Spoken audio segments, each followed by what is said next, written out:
Bem-vindo, bem-vinda, podcast de número 93.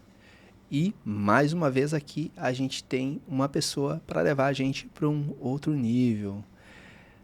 Você me acompanha nas redes sociais, sabe que advogo para o empregado. E hoje a gente vai estar aqui conhecendo o lado negro. Brincadeira à parte. O lado negro às vezes sou eu, né? O cara que advoga aí por reclamante. Uma ação trabalhista bem feita, às vezes, pode comprometer, às vezes, até a estrutura de uma empresa, né? E daí vem a importância do advogado de direito empresarial, sobretudo, a importância do advogado de direito empresarial com a expertise do Dr. José, que é direito trabalhista e empresarial no que tange a questão envolvendo o direito trabalhista. Porque, veja bem, advogado empresarial é um termo completamente genérico.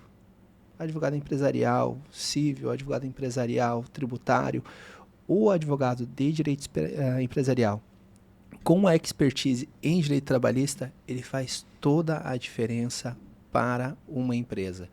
E, claro, como que a gente consegue alcançar a excelência numa ação trabalhista? Às vezes entendendo o lado da empresa.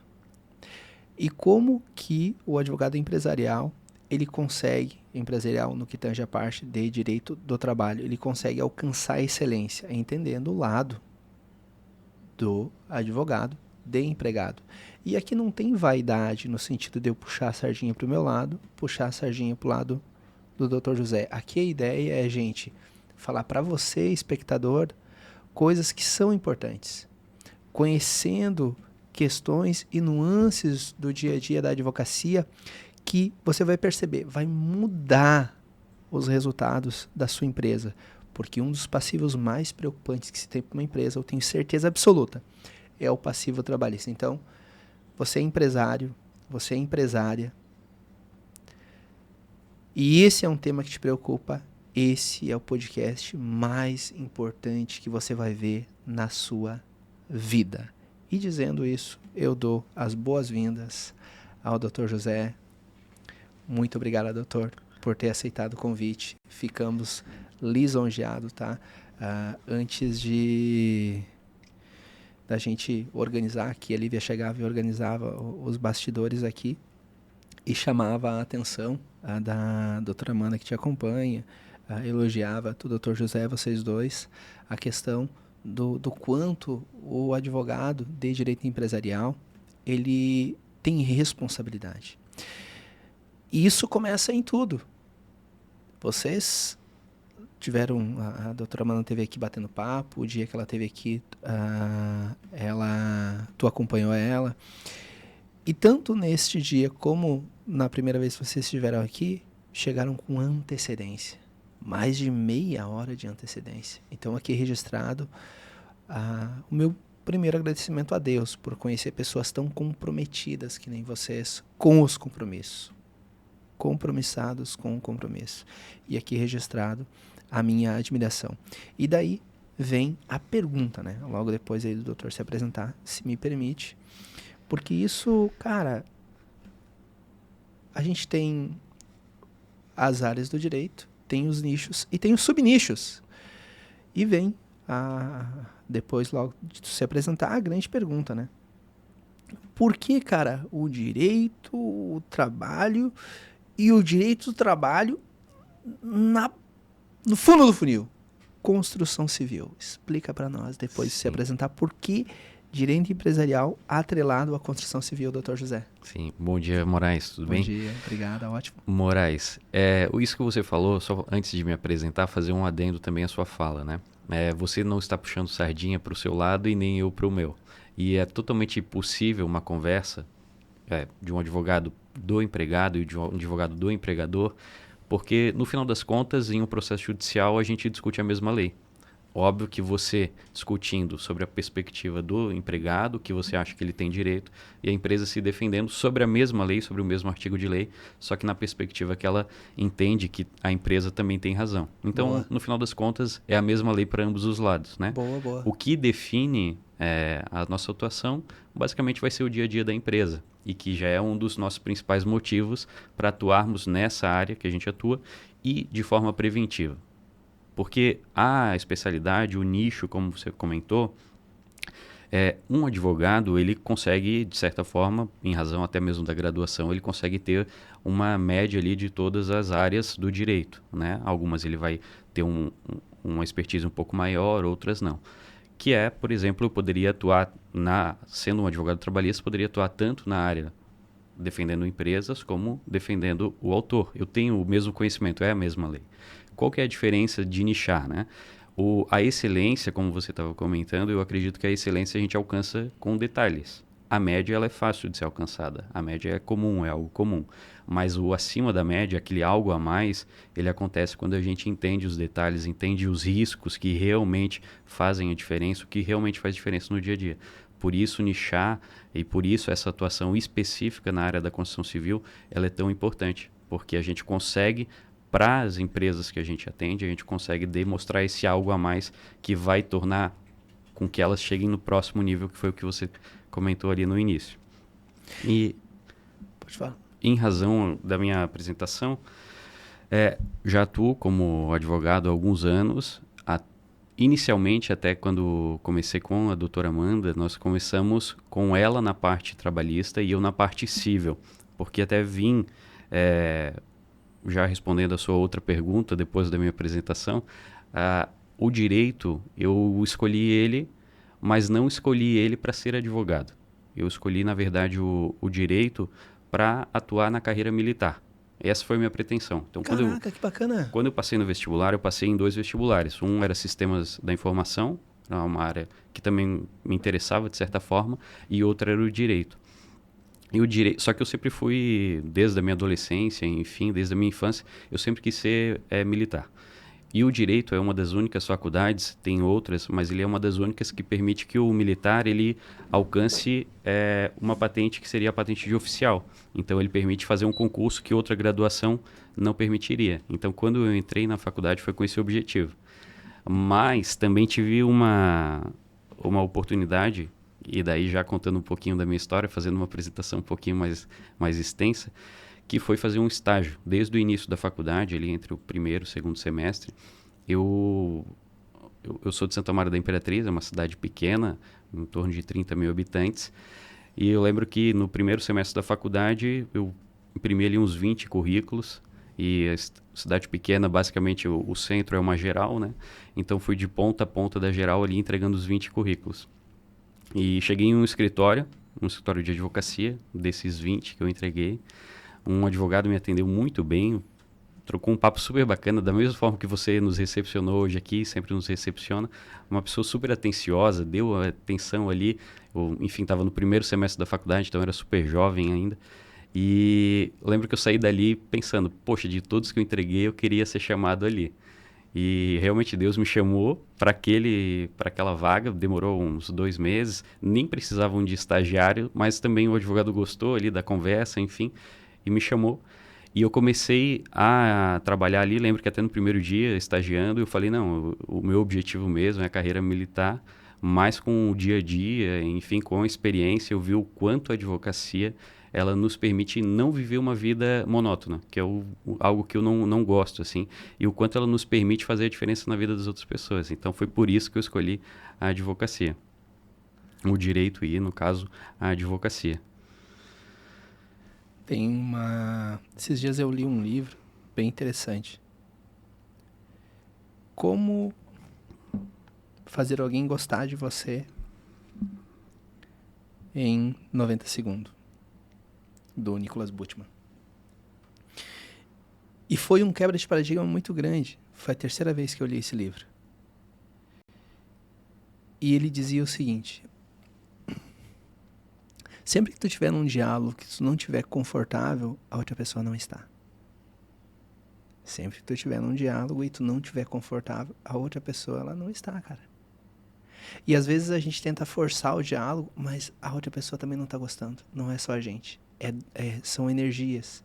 E daí, claro, o objetivo do livro, né? Ele traz insights pra gente entender esse jogo. Por que que eu gosto de ti, Dr. José? Por que que tu gosta de mim, Dr. José? E por que que a gente fica numa sintonia bacana? Por que que isso acontece? E dele dá estratégias. E meu amigo do céu, a gente surpreende com o quanto a gente é previsível, irmão. É loucura o quanto a gente é previsível, tá? E a gente entendendo toda essa dinâmica de como que a gente funciona, a gente consegue daí ser mais estratégico no nosso dia a dia.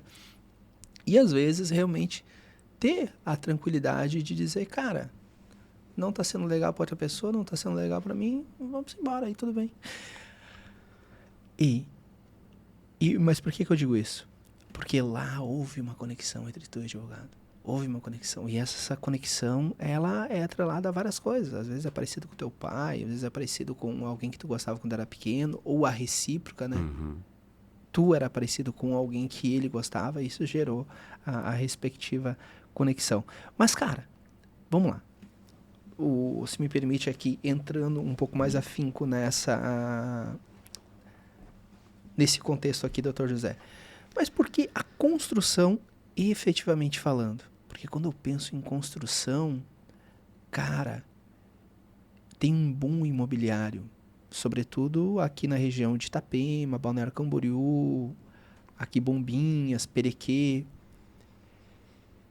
Floripa tá também isso? O que direcionou vocês ali para a construção civil? Porque é um mar de possibilidades do direito empresarial, né, Dr. José? Com certeza, Moraes. O que acontece? Nichar na construção civil, o nosso trabalho enquanto escritório, meu, da doutora Amanda, enfim, que é a minha sócia, e que, faço um adendo também, é a filha do Dr. Edson, que foi quem me deu a oportunidade da vaga de estágio na época. Então, não! Pô, que história massa, cara! Sim, exatamente. Que história massa! Exatamente. O nosso objetivo é a nossa advocacia, desde que abriu o escritório, eu entrei um pouquinho depois que a doutora Amanda abriu o escritório, sempre foi fazer algo personalizado. Então, sempre foi realmente dar atenção ao cliente. Então, o cliente, a partir do momento que chega no escritório, ele não vai receber um atendimento genérico, ele não vai receber algo que não vai estar vinculado à realidade dele, ele não vai receber nada disso. Ele vai receber o que ele merece e são os detalhes a mais. Então, a gente sempre advogou para empresas, não exclusivamente para empresas da construção civil, mas essa parte trabalhista para empresas também. Então, o momento que a gente decidiu nichar nas empresas é porque a gente via nas ações trabalhistas a dificuldade que esse setor tinha as empresas que hoje estão com a gente, né? Elas tinham, as que estão hoje, elas não têm mais esse problema.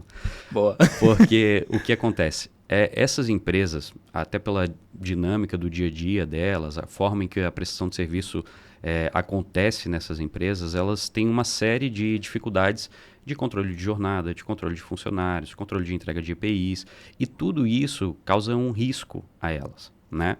Então, sabendo dessa necessidade do setor, sabendo o serviço que a gente entrega, o que a gente sabe que pode facilitar no dia a dia do empresário, a gente decidiu optar justamente para cumprir talvez um papel social e entendendo que esse é um setor extremamente importante, é um setor que constrói lares, que nesses lares constrói a vida, é ali que está a vida, né? Então a gente decidiu nichar por esse motivo. Cara, que bacana. E olha só, o que te encorajou lá no início, quando tu e a Amanda sentaram pra conversar, a ir lá e empreender, cara? Porque tem que ter coragem, né? Tem que ter coragem. Porque daí tu inicia um mês no negativo e até chegar o momento de tu iniciar um mês no positivo, demora um pouco. Quem te encorajou, cara? Porque assim, quando tu vem de um histórico no sentido de concurso público, estabilidade, tranquilidade, e tu se encoraja, Dr. José, a ir pro mundo do empreendedorismo, que nem tu fez, cara, o que mudou a tua visão e te encorajou a ir pro empreendedorismo quando tinha como visão, naquele momento, a tranquilidade? Oh, me dão salário todo mês, plim, plim, Eu vou me incomodar um pouco. Direito empresarial. Conta aí pra nós que eu fiquei curioso, Sabe cara. o que acontece, Moraes? Essa talvez essa resposta eu sempre tive, mas talvez eu não estava conseguindo dimensionar na época que eu tinha esse sonho de seguir uma carreira pública ou algo do tipo. Mas eu sempre fui muito inquieto, né? Enfim, o concurso público, de certa forma, e daí isso é claro uma visão pessoal minha, né? Não é uma conclusão, isso talvez não seja nem a realidade, mas a visão que eu tenho de fora é que ele seria algo monótono e que essa minha inquietude ela seria, digamos que tolhida. Eu não teria mais, eu faria basicamente todos os dias a mesma coisa, teria ali realmente a estabilidade, ela é muito importante, mas eu já teria até mesmo uma previsão do meu futuro, né? A carreira pública, entendo que ela você tem ali os seus benefícios, mas ao mesmo tempo você tem uma limitação dentre os seus benefícios, que é uma progressão de carreira até uma aposentadoria. E na advocacia não, na advocacia tudo é muito dinâmico. Um dia a gente está super bem, talvez no outro dia realmente as contas estejam ali no vermelho, mas o objetivo é que elas nunca cheguem a isso, né? Mas a gente está todo dia naquele desafio diário. E que eu acho que é isso, pelo menos eu penso que isso seja talvez até um propósito de vida, é isso que faz com que a vida realmente valha a pena, sabe? O valor da vida está nisso, tá? Não saber o dia de amanhã e correr atrás para que o dia de amanhã seja perfeito, mas sem ter a certeza de que talvez vai ser perfeito. Então, o objetivo de talvez empreender, o objetivo de ir para essa parte da advocacia, assumir esse risco, foi realmente talvez essa inquietude, essa questão de querer mudar algo, essa ambição de ter algo a mais, de fazer algo a mais, algo que acho que meio que um propósito, assim. Cara, que massa, que bonito ouvir isso, tá? E a carreira pública realmente, ela tem algo que... E aqui é que eu me atenho e dou uma certa atenção. Cara, ela limita. Exato. Limita. Entrou na carreira pública, via de regra, tu tá limitado. E tu vê o fim. Cara, eu entrei aqui, é isso aqui, e eu posso fazer até ali. Ali é a minha Exato. limitação. E às vezes até a ausência de conhecimento de toda a estrutura é que te limita. Teve uma história bem bonita há um tempo atrás, aqui no escritório. Uma pessoa se tornou cliente do escritório, fiz o divórcio. Daí foi um divórcio bem tenso, um litígio. Na época estava bem presente ali nos bastidores do dia a dia. E essa pessoa ganhava uma média ali na época 2.000 por mês. E daí eu plantando a sementinha do mal pra pessoa empreender, né? E daí a pessoa, não, mas como é que eu vou empreender se eu ganho pouco? Deu, cara, mas tu conhece quais são as formas de tu ganhar mais como servidor público? E ele, não, então vamos pegar o estatuto do município para ver quais são as possibilidades de tu aumentar a tua remuneração. Daí, estudando de uma maneira um pouco informal com ele, gostei do cliente, né?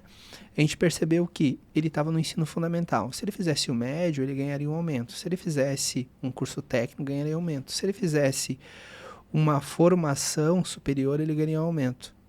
Daí passou mais ou menos coisa de uns 3 anos. A esposa dele, cara, me ligou, irmão. A nova esposa.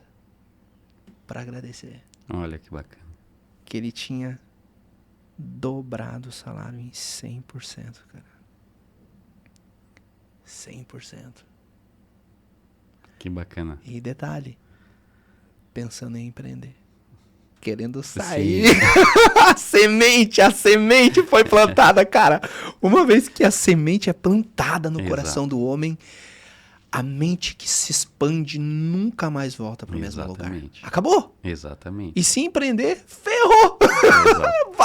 O resto da vida é empreendedor, José. Cara, e é legal, né? É legal quando a mente expande, né? Ela dá um boom. Cara, e olha só. Mas conta aí um pouquinho, cara, de onde é que tu veio exatamente e a tua história até chegar ali no dia a dia da advocacia? O que te inspirou a efetivamente ser advogado? Porque tu contou que chegou lá, estava no primeiro semestre, né? Antes de chegar até essa pessoa E realmente tu olhar e dizer, cara, eu quero trabalhar com esse cara, eu quero ser até esse cara, pô, olha só. Pô, fala mansa, tranquilo, tom da voz sóbrio, o cara, eu quero ser esse cara. Quero ser esse cara. Alguns momentos da minha vida, eu passei por essa situação. E isso é bem claro pra mim hoje, doutor, que é o seguinte, veja bem. Eu sei bem o que eu não quero ser. O que eu não quero ser, eu sei bem, cara. Eu olho aquela pessoa, cara, isso eu não quero ser, meu irmão. Esse tipo de pessoa eu não quero ser. Mas teve também alguns momentos, doutor José, que eu ouvi algumas pessoas falarem e vi as atitudes dela e dele assim, cara, que vontade de morder. Eu quero ser que nem essa pessoa, irmão. E eu oro pra Deus e peço, não com tanta frequência, mas às vezes peço nas minhas orações, que eu seja alguém que inspire as pessoas a serem que nem eu sou. Que eu transmita valores, ética e uma visão de mundo que as pessoas queiram ser que nem eu, cara. Porque que coisa mais gostosa tu ver uma pessoa e sentir desejo de ser que nem ela, né, cara? Sim. Mas voltando lá à pergunta. Um pouquinho da tua história e por que a advocacia, irmão? Então, em relação à advocacia, foi realmente, até você comentando agora, falando um arquétipo de uma pessoa, né? O arquétipo do Dr. Edson, que foi quem me deu a oportunidade da vaga do estágio, é exatamente esse. E eu sempre tenho comigo a seguinte reflexão: a gente aprende de diversas formas, né? Se a gente lê, por exemplo, se eu ler o que você escreveu aí, eu vou conseguir compreender, então eu vou adquirir conhecimento por isso. Mas outra forma de aprender são com experiências, e as experiências são esse dia a dia. Então, quando eu vejo você, quando você conversa comigo, enfim, como a gente estava conversando antes, tudo que você fala, de certa forma, eu aprendo com você também. Então, por essa troca de experiência. E pelo que você não fala, eu também aprendo, né? O que você transmite de forma não verbal, eu também aprendo. E a minha admiração e o meu carinho pela advocacia foi justamente o que você comentou. Quando eu cheguei nesse escritório e quando eu fui conversar a respeito, enfim, que eu estava iniciando a faculdade, o que eu recebi foi justamente esse acolhimento. Então, eu estava lá no primeiro semestre, indo para o segundo semestre, então eu recebi um acolhimento, recebi uma atenção muito grande, realmente, que nenhum dos outros escritórios tinha dado, e com uma voz muito calma, uma voz muito serena, uma autoridade que se passava sem se impor, né? Talvez de tão autoridade que é. E eu virei super fã, virei fã número 1, assim, do Dr. Edson, que é um advogado excelente, que eu tenho uma admiração enorme. E foi justamente essa admiração tanto dele quanto da esposa dele, a doutora Raquel, que também participava do escritório, participa até hoje, que eu vi naquelas pessoas o exemplo, seja no exemplo pelo que falavam, pelo que defendiam de interesse dos clientes, sejam pelo que não falavam, mas da forma pelo qual haviam ali a postura deles, né? Então foi uma admiração de realmente ser advogado, mas não qualquer advogado, ser um advogado desse tipo é o que eu quero para mim. Então foi a partir desse momento, eu acho que chegou ali no quarto semestre, sempre o estágio foi muito proveitoso. Eu aproveitei muito realmente, porque eu sempre tive a oportunidade de aprender e aprender de todas as formas, com todo tipo de explicação, sem cobrança de, não, isso daqui está errado. Não, era sempre, olha, isso daqui vamos fazer dessa forma. Então eu aprendi demais e aproveitei muito aquela oportunidade. E eu acho que por toda essa questão de transmissão de conhecimento e de experiência, eu me apaixonei pela advocacia e tinha certeza absoluta ali a partir do quarto semestre que eu queria ser um advogado e que eu seria um advogado. E estou aqui até hoje e não penso em fazer outra coisa além de advogar. Cara, que massa. Tem uma distribuição de formatos, né, da Ente Agir que é muito legal.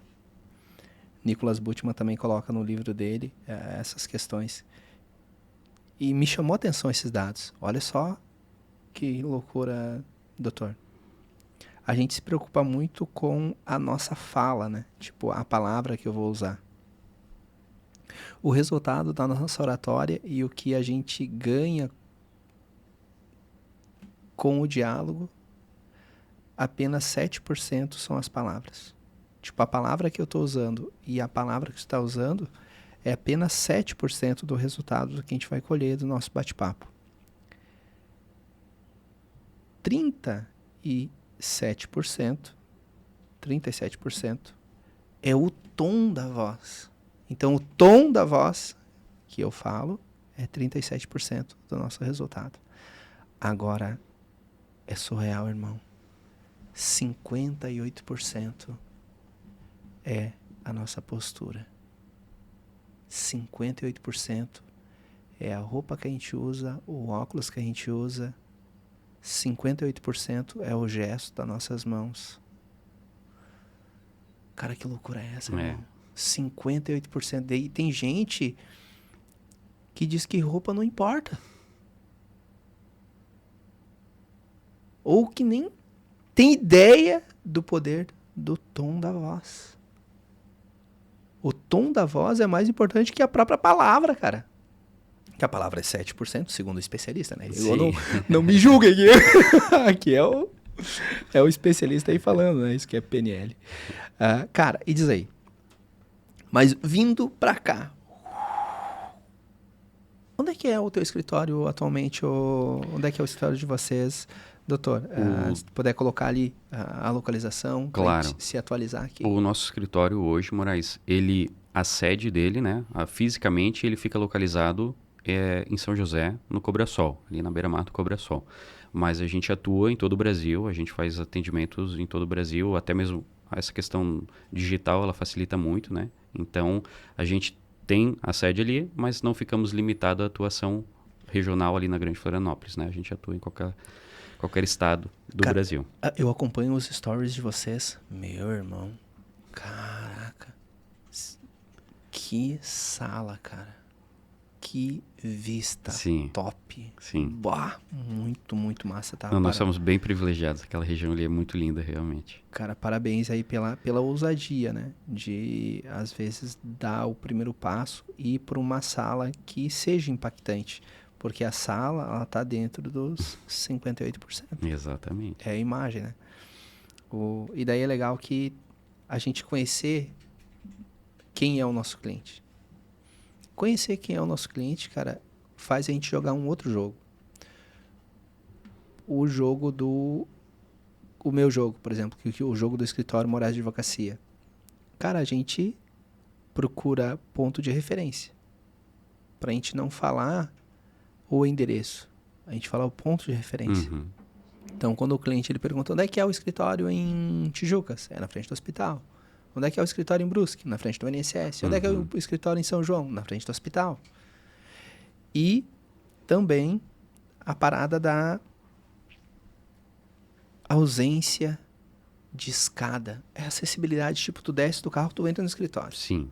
E daí, olha a diferença dos públicos. A diferença do meu cliente, do teu cliente. O teu cliente, ele não se importa em ir lá para a cobertura. Eu ouso dizer que se tiver na cobertura é melhor ainda. Exatamente. Já que se tiver na cobertura, o cara nem vai. Um hipossuficiente. Sim. Que merda é essa? Chega na porta, a pessoa diz, meu Deus do céu, eu vou embora disso aqui. Sim. Além. Pode criar uma resistência do cliente, mas, né? Com certeza. Pode criar. Então, o ambiente tem que ser acolhedor de acordo com o público realmente. Total então, tem que sentido. ser pensado nisso. E quando vocês foram para lá, vocês pensaram nisso? Tipo, já no sentido de proporcionar mais conforto, requinte pro cliente de vocês? Ou foi mais visualizando o conforto de vocês mesmo? Quando o escritório ele foi fundado, eu não estava no escritório ainda, né? Estava somente a doutora Amanda. Mas, realmente, o ponto ali, ele é um ponto importante por ser um bom local, por ter uma ótima localização. É em São José, um município da Grande Florianópolis, que ele fica no intermédio de quase todos os outros municípios. Então, Florianópolis fica ao lado, Palhoça, que é um município grande, também fica ao lado, Biguaçu, que é o outro município grande, também fica ao lado. Então, é bem no centro dos principais municípios ali de população da Grande Florianópolis. Então, ele foi pensado por essa questão de localização e também pelo que o empreendimento ali oferece para o nosso escritório. Boa, perfeito. Ei, e me diz uma coisa, ó. Se me permite aqui uma pergunta que tá aqui guardadinha no coração, tem que fazer ela. Cara, e qual é, assim, pelo que tu percebe, o impacto do trabalho de vocês na vida das empresas, na vida do dono das empresas, dos empresários? Cara, esse aqui é um grande impacto e por isso, cara, eu sou obrigado a falar isso pra ti, empresário. Me contrate, tchê. Moraes, o que acontece? Como eu tinha comentado, a gente realmente faz algo personalizado para cada cliente. Então, cada cliente vai ter o atendimento que ele precisa e por isso, como você comentou, desde a parte que ele chega no escritório até toda a entrega do nosso trabalho, vai ser para complementar tudo que o cliente precisa e para que ele receba da melhor forma possível o nosso serviço, né? Então, o que eu entendo que seja o nosso diferencial, o que a gente consegue entregar para o cliente é a segurança de que ele está sendo assessorado, porque a gente faz também a questão preventiva, não somente contencioso, né? Que ele está sendo assessorado por quem entende do setor dele, para quem entende dos problemas dele e para quem se preocupa com as dores dele. Então, se o cliente nos manda mensagem e precisa resolver para agora, a gente vai resolver para agora, a gente vai dar um jeito, porque a gente não vai deixar ele desamparado. Então, o nosso principal diferencial, o nosso principal impacto do nosso trabalho na vida do empresário da construção civil é dar essa segurança para que ele possa dormir, para que ele possa viver a vida dele de uma forma talvez previsível. Aquela previsibilidade que a gente estava falando do concurso público, o empresário ele não tem a previsibilidade.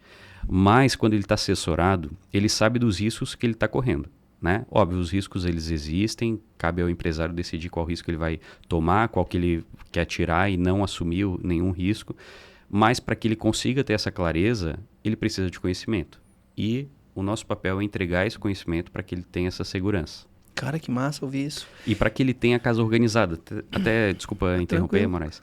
Quando a gente estava vindo para cá, agora eu estava dirigindo ali e estava passando aqui no portal de entrada da cidade, e eu sempre me recordo, quando eu chego, por exemplo, em Santo Amaro, eu sempre penso, né? Poxa, chegando em casa, que cidade bem organizada, enfim, que tudo bem certinho, e que sempre quando eu vou em outra cidade, eu tenho esse pensamento, que quem chega, por exemplo, quando você retorna aqui para a sua cidade, você deve ter o mesmo pensamento. E eu estava refletindo no carro agora mesmo, talvez o porquê que a gente pense isso. Mas é por duas coisas, e penso eu, né? Primeiro é porque a gente tem a sensação de segurança. Então, você conhece todos aqui, você sabe onde fica determinado ponto, você sabe, por exemplo, onde fica o hospital, você tem uma previsibilidade de tudo que possa acontecer. E por isso você sabe que as coisas estão organizadas, não tem nada fora do seu controle.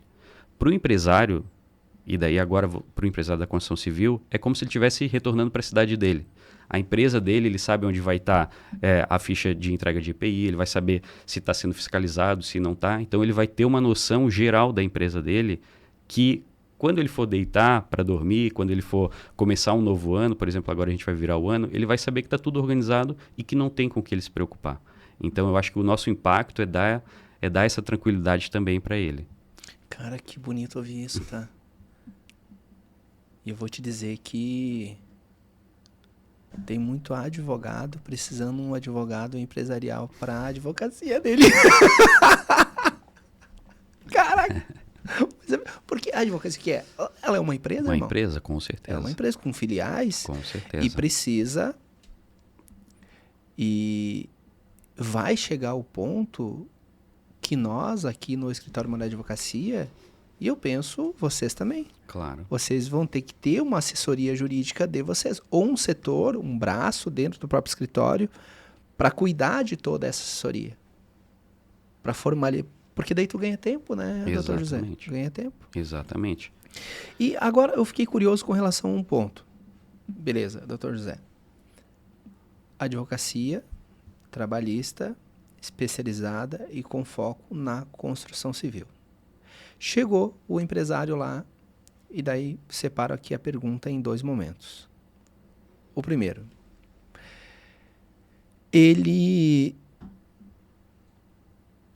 pode fazer um contrato com vocês de prestação de serviço que englobe todas as áreas, por exemplo, civil, consumidor, e na seguida, a empresa, ela marcou um bate-papo contigo, marcou um bate-papo com a doutora Amanda, doutor José, doutora Amanda, o empresário lá na frente.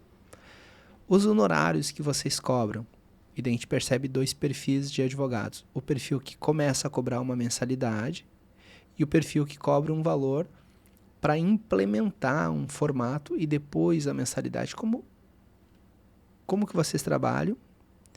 E a primeira, se é possível vocês trabalhar em todas as áreas para o empresário. Perfeito. É interessante, né? É interessante, exato.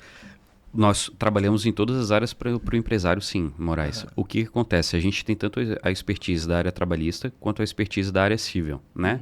Então, na área civil, a gente tem, por exemplo, a gente atua para construtoras. Então, a construtora precisa fazer um contrato que vai vender o imóvel que ela está construindo, essa parte civil que é necessária, esse contato com o consumidor, tudo isso a gente faz, sim. A gente entrega um full service para a construção civil. Bacana, bacana. E a contratualidade, depois dela feita, como que vocês cobram? Cobram por implementação, só mensalidade, ou ou algo muito personalizado para cada cliente? Isso, eu acho que volta um pouco naquele ideal que a gente estava comentando, que o atendimento, não só a entrega do serviço é personalizada, quanto até mesmo a questão da proposta de honorários, ela é personalizada. Mas como a gente faz tanto a parte contenciosa, com ações judiciais, quanto a parte preventiva, o preventivo normalmente são mensalidades fixas, então é uma cobrança ali recorrente pelo tempo que a gente fica assessorando a empresa. Mas se a empresa quer nos contratar só para revisar um plano de cargos e salários, só para implementar algo na empresa, a gente faz também a gente fecha os honorários fixos para aquele determinado serviço. Daí ele fica limitado àquela prestação de serviço. Pô, bacana, muito legal. Ei, e uma pergunta aqui, um pouco pessoal, e daí depois a gente já entra aí para efetivamente o nicho, né, do direito empresarial. E conta aí um pouco de quem é o Dr. José aí fora do ambiente profissional do Dr. José. Como que tu alcança a excelência lá? Porque normalmente, cara, a vida pessoal ela tá muito organizada para a empresa ser organizada. A empresa está muito organizada para a vida pessoal ser organizada, né? Meio que um paralelo, né? Sim, exato. Eu sou uma pessoa bem simples, assim, Moraes. Eu tenho um estilo de vida bem tranquilo, acho que até mesmo uma questão do meu perfil. E sou bem família, bem... Tem filho já? Não tenho filhos. Pô, Não tenho uns filhos. 3 molequinhos aí, pô. Não, ainda... 5, talvez? Ainda tá muito cedo. Tem quantos anos, doutor? 27. 27 é a tua esposa? A minha esposa tem 28. 28. Pô, aí, ó. Massa, cara. Ó, essa mulher aí, 1 ano mais velha que tu, é uns 3 anos, cara. Cara, um homem é o resultado da sua mulher. Com certeza. Cara, a mulher, ela constrói ou destrói um homem, cara. Com certeza. Acho que o que tem que cuidar mais, cara, é o casamento. Cara, casou errado, meu irmão. Eu partilho de um pressuposto. Casou é pra sempre. Não tinha esse pensamento, né? No passado, mas hoje tem. Casou, cara, acabou, meu velho. A mulher é braba, escolheu mal, vai ficar assim pro resto da vida, cara. Deu um jeito aí de achar umas PNL da vida, umas constelação familiar, pega umas varas e faz um... Mas separar não é escolha, escolhe bem, porque depois que entrou no jogo já era. Exatamente. Não sai, cara. Exatamente. Que é um desafio massa, mas tu é o que tu é, porque é ela a pessoa que tá lá, cara. Não fosse a tua esposa, não estaria onde é que tu está, crescendo, e cada vez mais tá, Dr. José. Um forte abraço pra tua esposa. Até uma frase, né? Se quer conhecer o homem, conheça a esposa dele, né? Então, se é um homem de sucesso, certamente a esposa dele é uma esposa de sucesso, porque tá muito vinculado o sucesso do homem em razão da esposa, como você bem comentou. Até talvez seja uma das decisões mais importantes da vida com quem casar, né? Como é que é a frase? Fala de novo. A frase é mais ou menos no seguinte sentido: se você quer conhecer um homem, se saber se ele é uma pessoa correta, uma pessoa certa, uma pessoa de sucesso, olhe para a esposa dele, né? Porque de fato a esposa é quem traz essa luz que você comentou. Então, certamente será uma esposa de sucesso também. Cara, já vou frase para Instagram aí. Quer conhecer um homem, conheça a esposa dele. Total sentido. Total sentido. Beleza, show de bola. Agora vamos pro nosso segundo bloco, então, Dr. José. Acho que esse é o ponto aí mais cirúrgico que a gente vai entrar e que tenho certeza a gente pode ajudar muito empresário. Cara, se puder partilhar conosco aí uns 3 ou 4 erros que são mais comuns no dia a dia da construção civil e que tu poderia trazer para nós esse discurso de que, cara, assim, a gente está aqui, eu, Dr. José, estou aqui para ajudar. Então, assim, não tem advogado, não tem, às vezes, nem como pagar uma consulta ao empresário que está no início. Cara, te liga aqui, ó, bico de luz. Te liga nessas 3 coisas aqui, ó. Não comete esse erro, porque isso aqui está quase todo mundo cometendo, por favor. E daí a gente dá a nossa parte de ajuda para a sociedade. Já está errando? Não para de errar, né? Exatamente. Tem uma grana aqui para investir, ou não tenho grana, mas, cara, eu tenho perspectiva de ganhar. Cara, contrata uma advocacia, né? Contrata o escritório de vocês para prestar atenção nesses detalhes que vão fazer a diferença aí. Às vezes o quebrar ou se manter em pé é assessoria jurídica. Se puder partilhar aí com nós esses 3 ou 4 erros aí, doutor José. Vamos lá, Moraes. A construção civil, todo setor é óbvio que tem as suas peculiaridades, os seus desafios, né? Mas a construção civil, eu acredito que ela tem ainda mais. Muito porque muitas obras, elas acabam acontecendo com muita informalidade. Em que forma? As obras, elas são muito dinâmicas e normalmente as construtoras, elas não focam apenas em uma obra em específico. Então, ao mesmo momento que está tendo uma obra aqui no município de vocês, está tendo uma obra lá em São José, e a empresa ela tem que se adaptar para fazer o controle dessas 2 equipes, por exemplo, né? Então, esse controle muitas vezes ele acaba sendo muito difícil, porque ele está ali no canteiro de obra, a empresa às vezes não vai ter alguém para ir lá fazer esse controle diário, enfim. Então, os principais desafios, os principais erros que a gente vê na construção civil, que normalmente estão relacionados à questão de jornada de trabalho. Então, um cartão ponto, o ponto que não é anotado, ou se é anotado de uma forma britânica ali, que não vai ter validade posteriormente, que anotam para ganhar tempo de forma rápida, mas que a empresa não fiscaliza e acha que está segura por estarem ali as anotações, mas que quando chega no processo não tem validade alguma. Questão de fiscalização e entrega de equipamentos de proteção individual, os EPIs. Isso também é outro ponto bem importante que causa boa parte das condenações e que, inclusive, a gente estava até conversando no início, nos bastidores, antes do início, né, na verdade, a gente estava conversando sobre a questão do acidente de trabalho, né? Então, o EPI, ele é um aliado extremamente importante para a empresa no momento em que há um acidente de trabalho na obra, né? A demonstração tanto da entrega quanto da fiscalização, do treinamento, da entrega e da utilização desses EPIs, ele pode acabar diminuindo ou até mesmo, em alguns casos, afastando a responsabilidade da empresa, né? Então, é outro erro que é muito comum, também com base numa falsa sensação de que a pessoa só vai lá e entrega, mas não anota, não tem nada registrado e acha que só por ter entregue tá tudo bem, tá tudo certo, quando acontecer uma ação não vai dar nada. Outra questão é alta rotatividade. Esse é um problema do setor da construção civil, essa rotatividade dos funcionários. E, por isso, algumas empresas acabam ficando um certo período sem anotação da carteira de trabalho da pessoa. Então, a pessoa fica trabalhando ali sem carteira de trabalho. Isso depois gera um problema tanto judicial, quanto pode haver uma fiscalização também por esses empregados trabalhando ali sem o registro, e que também é bem sério e algo que precisa ser também bem fiscalizado. Boa. Outra coisa pode também, você tinha pedido Tranquilo. 4 exemplos. A questão da terceirização também é muito presente nas obras da construção civil, essa terceirização de alguns determinados serviços. Então, é uma construtora que, por exemplo, a questão elétrica ela não vai fazer, então ela vai terceirizar esse serviço para outra. Só que tem um contrato de terceirização mal feito, ela não fiscaliza quem faz, a empresa que está prestando o serviço terceirizado. Então, o contrato de terceirização também é muito, muito importante. A gente às vezes ganha algumas ações trabalhistas, e dando a deixa aqui, né, cara? Porque o contrato de terceirização foi feito pela contabilidade.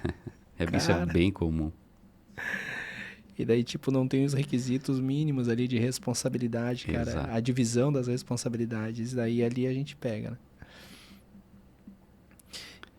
E por que a construção civil, ela gera esse risco tão acentuado, o Dr. José?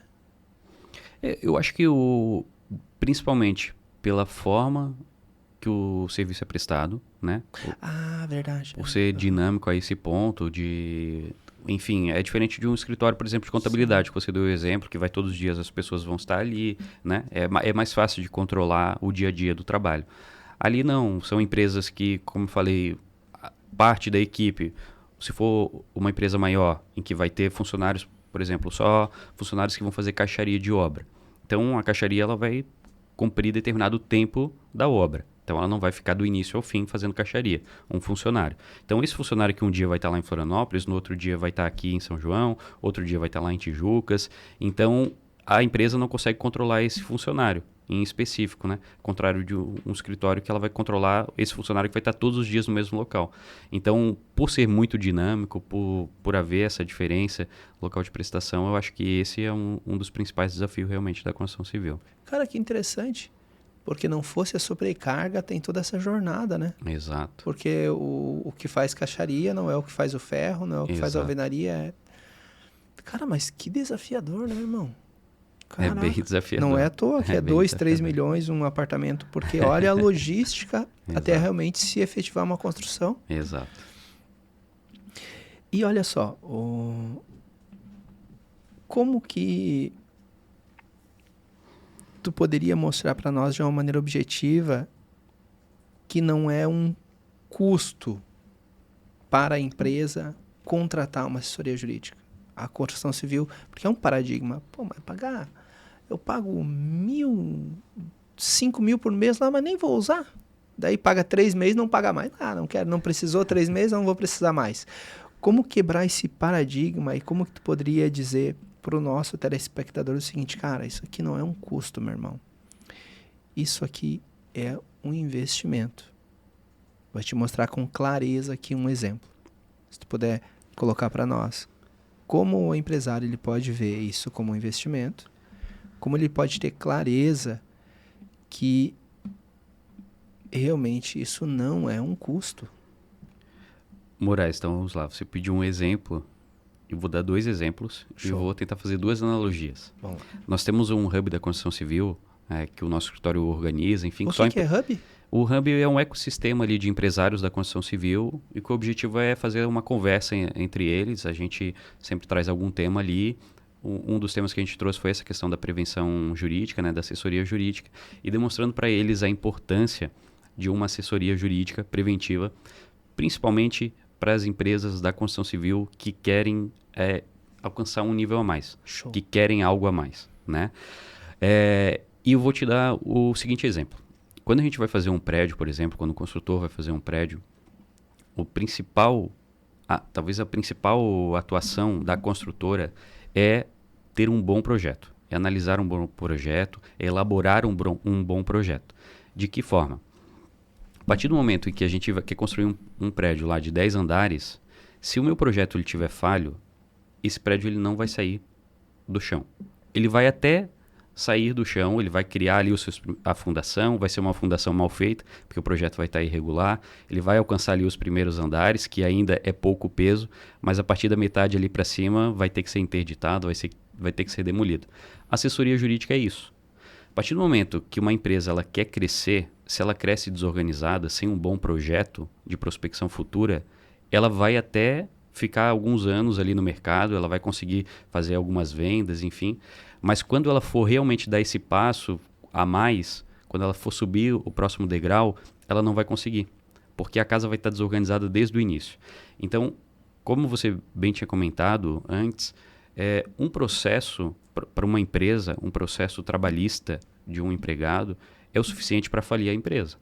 Então, se é um acidente ali de trabalho que a empresa não tinha nenhum programa de proteção, não tinha nenhuma entrega de EPIs, enfim, às vezes um acidente de trabalho, uma condenação de 2, 3 milhões é o suficiente para quebrar uma empresa que está em crescimento. Então, o primeiro exemplo para que o empreendedor, para que o construtor entenda que a assessoria jurídica ela não é um custo, mas sim um investimento, é que ela faz parte do crescimento da empresa. E o segundo exemplo, para demonstrar que realmente ela não é um custo, vamos imaginar que o prédio ele foi construído integralmente. Ele teve um bom projeto, teve tudo certinho, conseguiram construir o projeto. Mas aconteceu um incêndio. Aconteceu um incêndio nesse prédio. O incêndio traduzindo aqui para a nossa realidade, é como se fosse um processo. A empresa está ali, sólida, mas veio um processo. Esse processo, para a empresa, de alguma forma, ele já vai causar alguma consequência. Por mais que ele seja pagado, ele vai causar uma consequência, porque já queimou alguma coisa, né? Então, às vezes, o prejuízo do incêndio ele pode ser gigantesco, às vezes ele pode ser que seja pagado de imediato. A assessoria jurídica é exatamente isso, a preventiva. Se tiver organizado desde o início, a intenção é que esse incêndio nem aconteça, né? Porque não vamos ter dado brecha a isso. Mas, caso aconteça, o objetivo é que, em razão da assessoria jurídica preventiva, que a gente já tinha previsibilidade que aquilo ali poderia acontecer, a gente vai ter todas as provas para se defender e o incêndio ele não vai queimar nada mais do que um pequeno local.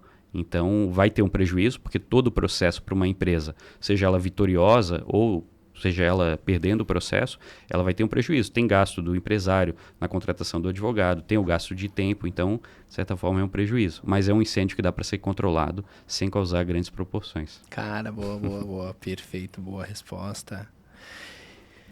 E a gente já se encaminhando aqui pro fim, meu irmão. A última pergunta aqui, a gente vai ficar sem o terceiro bloco. A gente estourou aí a 1 hora de bate-papo. Passa rápido, né, cara? Meu Deus do céu. Ei. E a preocupação era que o tempo fosse muito curto. Não, cara, Ei, e olha só. Se tu puder colocar aqui a diferença entre esses 2 pontos aqui. Entre a questão de um jurídico estratégico e um jurídico reativo. O que é essas duas coisas? Qual a diferença entre elas e por que o empresário saber disso?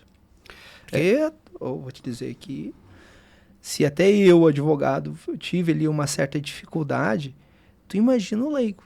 Se puder pontuar essas duas questões aqui para nós, para a gente... para aquele que ouve dizer assim, cara, isso tem sentido, tchê. Vou cá, qual o Instagram desse José aí, tchê? O objetivo do jurídico estratégico é realmente conhecer as dificuldades ali do setor e mostrar para o empresário o que ele está tendo de risco e qual que é a importância de mostrar. É dar previsibilidade a ele, né? Então, às vezes, o jurídico preventivo, há um certo preconceito dos advogados que, se eu contratar um jurídico preventivo, eu vou ter que fazer tudo que a lei determina, enfim, isso vai me causar uma oneração da folha, isso não dá para fazer, a lei é muito rígida, enfim. A gente vai explicar para o empresário o que a lei determina, o que tem que ser feito e a forma que tem que ser feito. Mas o jurídico estratégico não somos nós quem tomamos as decisões pela empresa. Nós somos como se fosse um conselheiro da empresa, né? A gente orienta eles ali no que tomada de decisão eles devem tomar, enfim, mas não somos nós quem tomamos. Cara, boa, gostei disso. Mas isso é importante, Moraes, pelo seguinte motivo. Se eu venho aqui hoje, faço uma análise do seu escritório e falo, Moraes, olha, nesse ponto aqui você tem um risco. Esse risco custa para você o valor de X reais por mês. Aí a gente faz as contas e a gente mostra para você o seguinte, olha, você quer sanar esse risco, você vai ter que pagar mais, vamos supor, R$1.000 por mês a respeito disso. Ou não, você quer assumir esse risco. Você acha que não, que talvez isso daqui não seja algo errado, que só vai ser algo errado se vier num processo, mas você já sabe que aquilo ali vai custar R$1.000 por mês. Então esse valor de R$1.000 por mês, ao invés de você pagar agora, você vai fazer, por exemplo, um investimento. Para que caso futuramente venha uma ação judicial e você seja condenado a pagar aqueles R$1.000 por mês, você já tem o dinheiro e você não precisa se preocupar com isso. Mas se não vier essa ação, você lucrou esses R$ 1.000 por mês que você guardou e investiu. Então o jurídico estratégico é mostrar isso para a empresa. É demonstrar o que ela tem que se preocupar, como que ela pode superar aquela situação, o que ela tem que se precaver, o que ela não tem. Então o jurídico reativo, ele já diferencia dessa parte, porque ele já não, a atuação é muito limitada. Normalmente o jurídico reativo é quando já aconteceu algum problema, né? Seja ele já esteja de forma judicial ou na iminência ali de um processo judicial. Então eu estou pautado naquilo que já aconteceu. E uma vez que o incêndio já se iniciou, a minha função é apagá-lo com aquilo que eu tenho, né? Então se é uma empresa que está tudo desorganizado, quando eu tomar essa forma reativa do jurídico, eu vou acabar não tendo muito o que me defender e esse prejuízo pode ser alto para a empresa. Então, Caraca, que o massa. objetivo é esse. Boa, gostei. Perfeito, show de bola. Mas aí a importância da gente realmente prevenir, meu. Não espera pegar fogo, tchê. Exatamente. Nem pega fogo. Exatamente. Nem pega fogo. Doutor, perfeito, show de bate-papo massa, tá? A gente fica muito contente quando de um bate-papo a gente sai diferente do que entrou. Sim. E essa é a ideia sempre. Sim. Doutor José, se me permite, naquela câmera lá, colocar tuas redes sociais, teu endereço lá e vamos marcar um segundo podcast pra gente aí encerrar o terceiro bloco, Claro. já ficar agendado o próximo. Fechou. As minhas redes sociais são, o Instagram é josenorberto.adv e o Instagram do escritório é mendesadvo. São essas duas redes sociais que eu possuo. Perfeito. Muito obrigado, doutor. Obrigado, Moraes. Lisonjeado, hein? Eu que agradeço. Vem cá, meu povo. Bate-papo aí bacana aqui a respeito de direito empresarial, sobretudo direito empresarial atrelado à construção civil. Já ouviu falar sobre o boom imobiliário, né? Já ouviu falar sobre a bolha imobiliária? Se tá nessa bolha imobiliária aí que tá crescendo e tu é empreendedor, tu te liga. Te liga, bico de luz. Assessoria aí empresarial. Por quê? Por que assessoria empresarial? Por dois motivos principais que me chamam muito a atenção aqui, o diálogo do Dr. José. Primeiro, cara, depois que acontece alguma coisa, se tu contratar o advogado, às vezes nada ele vai conseguir fazer. Já estourou a bomba, cara. E se tu, de uma maneira preventiva, vai lá, contrata uma assessoria, tu se prepara para que se porventura aconteça algum tipo de imprevisto, tu já tá com a solução ali, prontinha. É bom, não é? Cara, a advocacia empresarial é sobre isso. Então aqui registrado, meu agradecimento reiterado, Dr. José, por partilhar informações de tanto valor. E, sobretudo, meu agradecimento a Deus, também a você, espectador, que nos acompanha dia aqui, nós com um único objetivo: compartilhar conhecimento para todos nós evoluirmos juntos. Por quê? Porque se melhora para ti, meu amigo, melhora para todos nós. Um forte abraço, Deus abençoe, hoje e sempre.